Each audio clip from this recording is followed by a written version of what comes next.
Good morning student. आज हम अपना नया लेसन स्टार्ट कर रहे हैं पावर सेविंग। बड़ा इंटरेस्टिंग लेसन है और बहुत इजी भी है पावर सेविंग।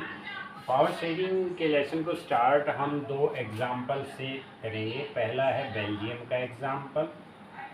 बेल्जियम एक यूरोप का कंट्री है जिसमें जो एथनिक कंपोजिशन है, लैंग्वेज बेस्ड कंपोजिशन, इसमें पहली है डच स्पीकिंग पीपल जिनका परसेंट है 59। दूसरा है फ्रेंच स्पीकिंग पीपल, ये 40%। और थर्ड में है जर्मन, वो है 1% पर्सन। ठीक है, ये परसेंट में है इनकी पॉपुलेशन। ठीक, ये बेल्जियम के कंट्री की पोजीशन है। डच है वो फ्लेमिश रीजन में रहते हैं। फ्लेमिश रीजन ये वेलोनिया रीजन है।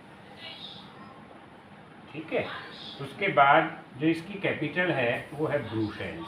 Capital Brussels. ब्रुसेल्स के अंदर जो कंपोजिशन है वो थोड़ा इसके रिवर्स है। जो डच हैं उनकी पोजीशन है डच 20%। दूसरा फ्रेंच है वो है 80%। ठीक, लेकिन ये जो बेल्जियम का कंट्री है वो यूरोपियन कंट्रीज़ में एक मॉडल के रूप में माना जाता है। क्यों? क्योंकि यहाँ पे डच ने 1970 से 1990 के बीच में अपने कॉन्स्टिट्यूशन को 4 टाइम अमेंडमेंट किया, 4 बार। क्यों किया? ताकि यहाँ पे जो लोगों के बीच मेजॉरिटी और माइनॉरिटी ग्रुप है, मेजॉरिटी ग्रुप है वो माइनॉरिटी को ओवर रूल्ड ना कर सके, उनके इंटरेस्ट को डिस्क्रिमिनेट ना कर सके। इसके लिए 4 बार कॉन्स्टिट्यूशन को अमेंडमेंट किया गया ताकि लोग पीसफुली रह सकें और सबको गवर्नमेंट में बराबर इक्वली पार्टिसिपेशन मिले। इसी तरह एक दूसरा एग्जाम्पल है श्रीलंका का। श्रीलंका में सिचुएशन है इसके अगेंस्ट रही। श्रीलंका है उसको फ्रीडम मिली 1948। फ्रीडम मिली 1948, इंडिया के 1 ईयर बाद। यहाँ पर भी जो एथनिक कंपोजिशन है वो लैंग्वेज बेस्ड है। एक है सिन्हेला स्पीकर ग्रुप, सिन्हेला, जिसका परसेंटेज है 74%। दूसरा है तमिल स्पीकर। तमिल है, उनकी जो परसेंटेज है वो 18% है और अदर्स में हो गए 8%। अब ये जो हैं तमिल, इसमें भी 2 टाइप के तमिल्स हैं, एक इंडियन तमिल और एक नेटिव। इंडियन तमिल वो तमिल लोग हैं जो इंडिया से माइग्रेट होकर के वहाँ पहुँचे, और नेटिव वो हैं जो यहीं पर जिनके एंसेस्टर्स हैं वो पुराने टाइम से यहीं पे रह रहे हैं। इनका जो परसेंटेज है वो है 13% और नेटिव में 5%। ये इनकी कंपोजिशन है। अब हुआ क्या, आफ्टर इंडिपेंडेंस जो सिन्हेला लैंग्वेज ग्रुप है ये मेजॉरिटी में था, तो इसने माइनॉरिटी जो ग्रुप्स थे तमिल और अदर ग्रुप से इनको डिस्क्रिमिनेट करना शुरू कर दिया। और इसका एग्जाम्पल हमें अच्छे से समझ आता है कि 1956 का एक्ट। यहाँ पे मेजॉरिटेरियनिज्म गवर्नमेंट है वो एस्टैब्लिश्ड की, जो मेजॉरिटी के बेस पर गवर्नमेंट बनाई गई। 1956 में एक एक्ट पास हुआ जिसमें सिन्हेला को ऑफिशियल गवर्नमेंट डिक्लेयर किया गया। सिन्हेला ऑफिशियल लैंग्वेज होगी, ऑफिशियल लैंग्वेज। और उसके बेस क्या किया गया कि सिन्हेला जो स्पीकर्स हैं, ये सिन्हेला बोलने वाले लोग ही उनको गवर्नमेंट जॉब मिलेगी, यूनिवर्सिटीज़ में एडमिशन मिलेगा।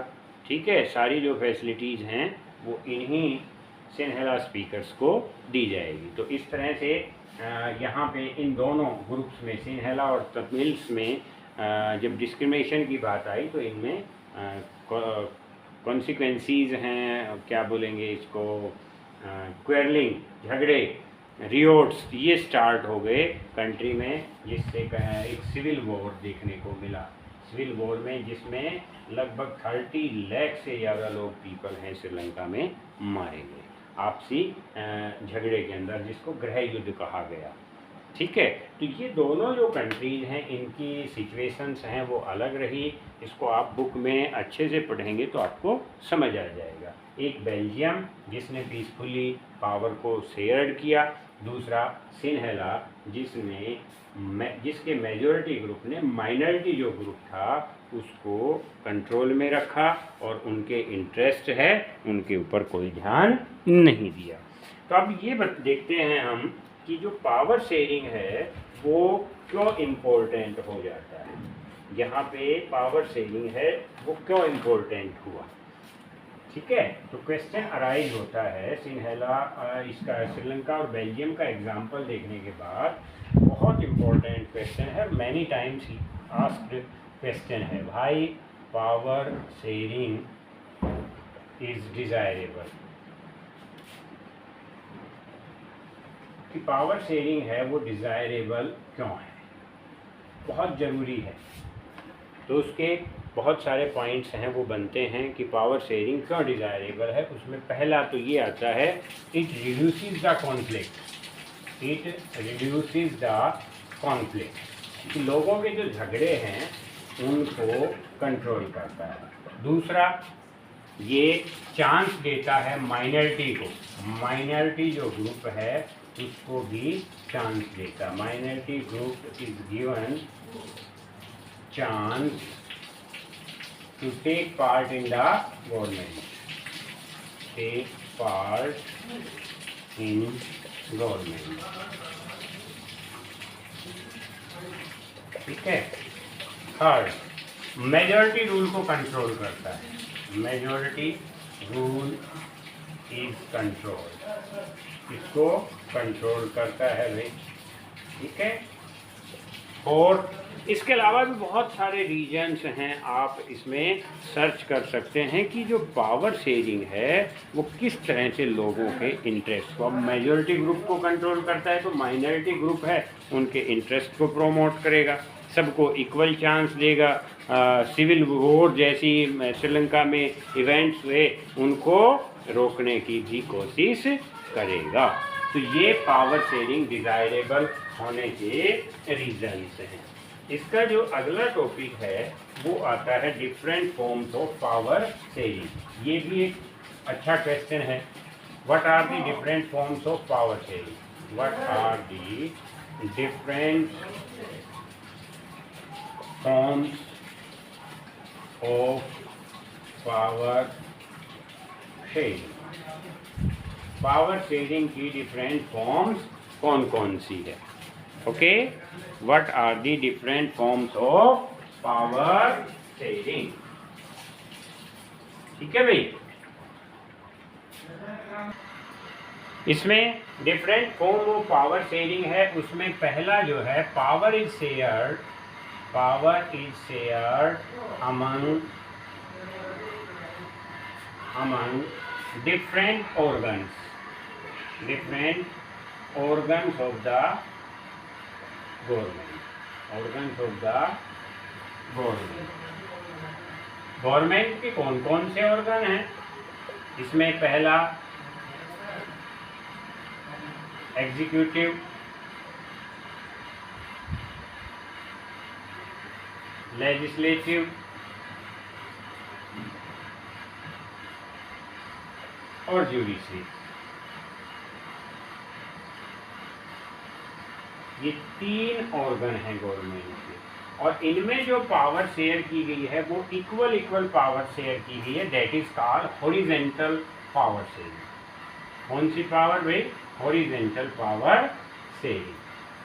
क्यों, क्योंकि ये जो ऑर्गन हैं गवर्नमेंट के ये एक दूसरे के वर्क में इंटरफेयर नहीं करते हैं।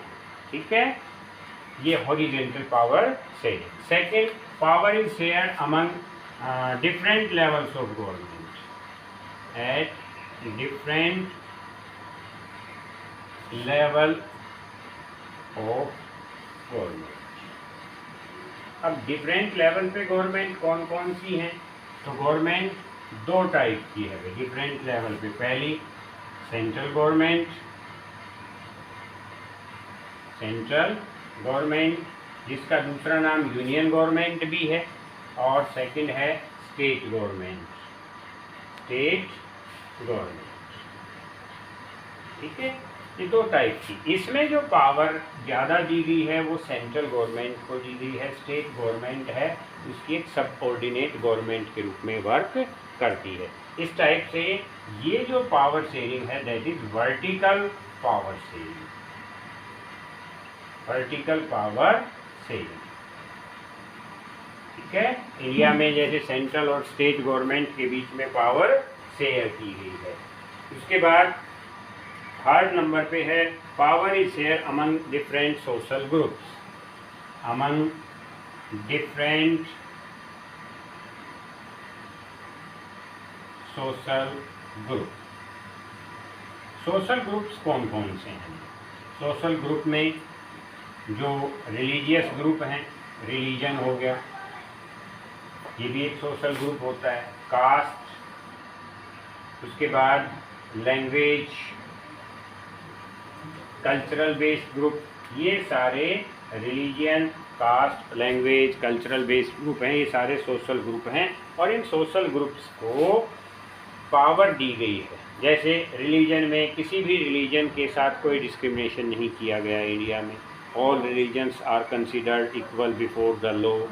कास्टिज्म, कास्ट में क्या है कि कास्ट में लोगों के डेवलपमेंट के लिए एससी और एसटी कास्ट के जो लोग हैं उनको रिजर्वेशन दिया गया है so that they can take part in election and they can promote their interest. तो इस तरह से इनको पावर दे दी गई है। लैंग्वेज ग्रुप में भी किसी लैंग्वेज के साथ कोई डिस्क्रिमिनेशन नहीं हो सकता है। हमारे कॉन्स्टिट्यूशन के अकॉर्डिंग 22 लैंग्वेजेस को अडोप्ट किया गया है जिनको हमें ऑफिशियल लैंग्वेजेस के रूप में एक्सेप्ट करते हैं। तो ये पावर दी गई है डिफरेंट सोशल ग्रुप्स के बीच में। अगला है power is share among different political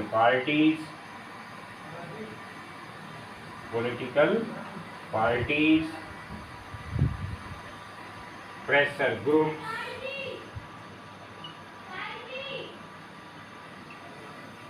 movement